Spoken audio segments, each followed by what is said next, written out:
The Coleman medal, the Norm Smith medal, Brownlow medal is Jimmy Bartell. Matthew Lloyd.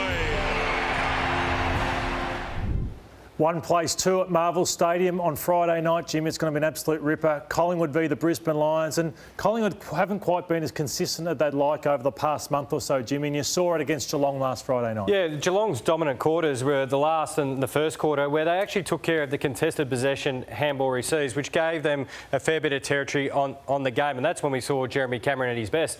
3 goals in the first, and then he was dominant in the last quarter. So there's certainly an opportunity, but also a threat for the Brisbane Lions that the opportunity for them is if they come forward at the contest and really put pressure on Collingwood, then they're able to actually take it up to them. They play in fits and spurts, the Pies, but they're still good enough to be 2 games clear on top. And here's the bad of Collingwood last week where, Jim, their pressure wasn't quite there, Collingwood, and if you want to do that against Brisbane or Geelong, aren't even the top 8, they'll make you pay. Yeah, it allows the opposition to shift the ball. Collingwood's defence is all scrambling. They're trying to find the free players coming forward just because they've committed so many numbers themselves, trying to charge forward in that overlapping handball. But this is the best of Collingwood, and this is what has them on top of the ladder, and this is what has them probably the best side in it, or has been for all the year when they get this going. Yeah, as we see, the Cats are just slightly off when they're coming up and closing that pressure, which allows space, this forward momentum.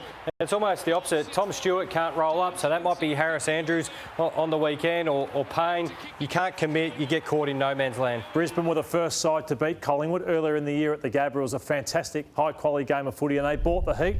And, Jimmy, they just came at them in a way that we hadn't seen a side come at Collingwood, and they hurt them on the way back. Yeah, Link McCarthy coming up as a forward. Your job's not done. The next one comes in, and then you're able to surge the ball forward. And this is your opportunity, as we touch on. If you don't do it, it's a threat, but there's big opportunities to score going back the other way. Yeah, here's Connor McKenna. So you've got to make a decision against Collingwood. You can't give them time and space. Watch Connor come up and press and make Tom Mitchell think about it, causes a turnover, or he gets him, and that's where Collingwood have already gone. They play an aggressive style of footy where they get on this, but they've gone forward to the footy, and this is what it can result in. Yeah, and it gives Charlie Cameron some magnificent opportunities, and for me, Lloydie, you can't just keep relying on Charlie Cameron, because if you do, the opposition will flood back on it, and for me, it's the other small forwards that have got to come to play as well, because they can be just as dangerous, which forces Collingwood's defensive group, who love to get off an attack, as we're saying throughout this package here.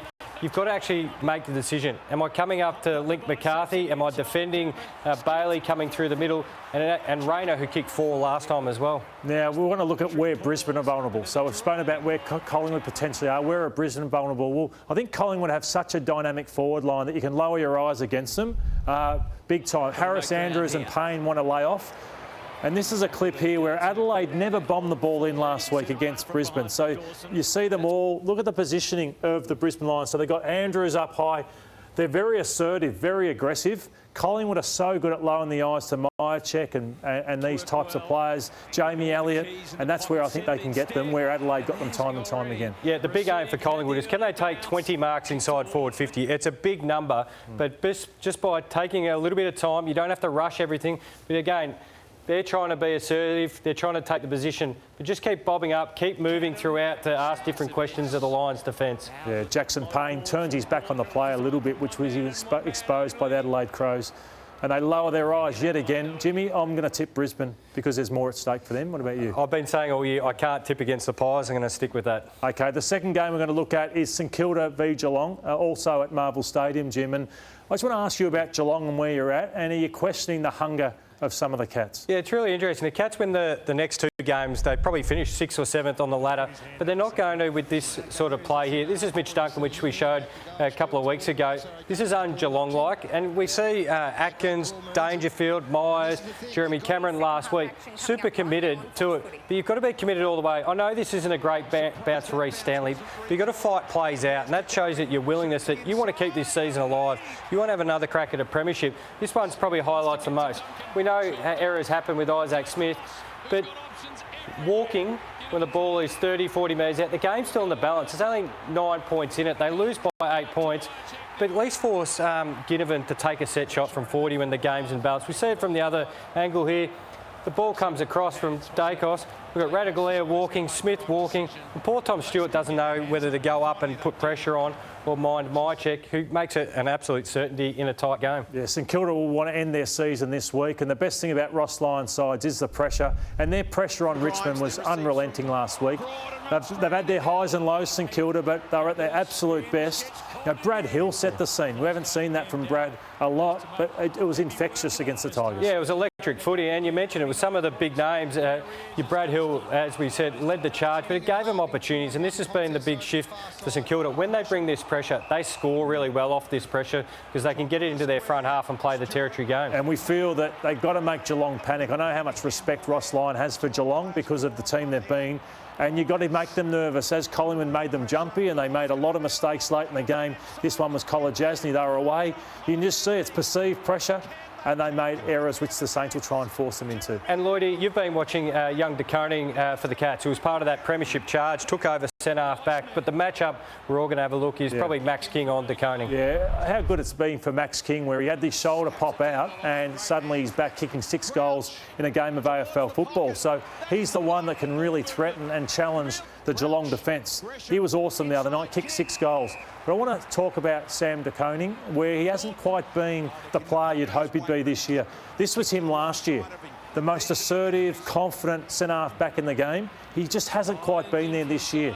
Put him on Max King, could be one of the battles that we'll see over the next 10 years. But here's his drop, Jim. Intercept marks are down. Intercept possessions are down. His 1v1 wins are way down. They've cut down by a third, and he's losing 1v1 battles more than not. So whether that was his facial injury that's affected him, but he hasn't quite been there. Yeah, and I'm looking at the other end of the ground. I highlight Jeremy Cameron, who was absolutely extraordinary last week. But Cal Wilkie can actually match up really well on him. The Saints have got a number of players who've got the athleticism when you think of Battle as well that can roll over, Cordy. But Cal Wilkie's got a nice record against Jeremy Cameron. Now, it all depends whether Tom Hawkins comes back and play. But you imagine this will be the first matchup. He's got the ability to get the fist in on the lead. He can read the ball really well. So this will be a fascinating matchup, which will help determine the result. And we both love big, aggressive ruckman, and Rowan Marshall is that. And this is where you see an advantage for the Saints. It could be a massive night for Rowan Marshall. We've seen him put up games where he's had 20 hit-outs, 20 touches. But I'd love to see him early in the game, set the tone, charge forward and ask the Cats some serious questions in their front half. Draw the footy, big fella, so everyone will be looking at Max King, but he can take a great mark and hit the scoreboard, and I think that can really set the tone for the Saints. Saints are hard to beat at Marvel, but I'm giving the Cats one last chance. Yeah, I think the Cats just.